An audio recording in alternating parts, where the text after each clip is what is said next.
This is billions of dollars. This is how much money do we print and have in the system at any given time. Let me start at 1929. Show me the, here we go, 1929, here's the stock market crash, all right? Now, if you see, we were on the gold standard, so we couldn't print much more money. We had the stock market crash, but we didn't do all of the stuff that we're doing now, just printing money. Go ahead, step to the next thing. Then we go up to 1941. That's the Great Depression. Still haven't pumped a lot of money into the system because, again, on the gold standard. Then we have World War II, and we take this all the way to 1965. You'll see it comes up. We had two wars. We had World War II, and we also had the Korean War in 1965. We were having the Vietnam War, but here's where it gets sticky. Because we had all these wars, and we tried to dogpile on with the Great Society. Well, how are we going to pay for all that? Well, in 1971, Richard Nixon says, why don't we get rid of the gold standard? So that way, we can just print whatever we want. But we promise the rest of the world, oh, no, we'll never print too much. Really, we're good for it. I mean, look at our record here. We don't do that. Great Society kicks in, and look what happens. Next point, please.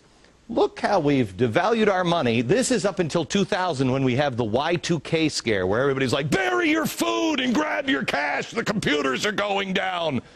That's why the government put this little spike here. If you see that little spike, goes up because they just dump a lot of cash into it, and then they bring it back in. They pull it back in. But it's difficult to pull things back in, especially when you have a horrible event like 9/11.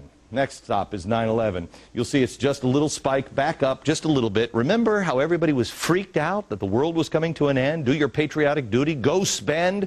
Go out there and get into the stock market. Well, we did. And then this is the kind of spending we get. As you see here, the federal bailout's just about to begin. We're in, let me get into my Al Gore machine.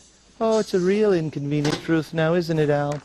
Look at this hockey stick. This is the hockey stick that Al Gore was talking about with the, you know, the woolly mammoth coming back or whatever the hell he's talking about. Here's where we were in September last year. But then the Treasury decided we need to start printing more money. This hockey stick should take your breath away. This is devaluing our money. You know, Al Gore said global warming is not a political issue, it's a moral one.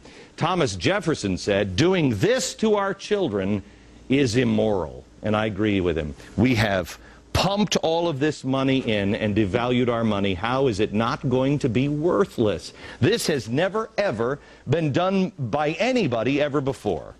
Please share this video with everybody you know, all your friends. Please go to foxnews.com/Glenn Beck. We're going to make this available for you. Pass it on to your friends.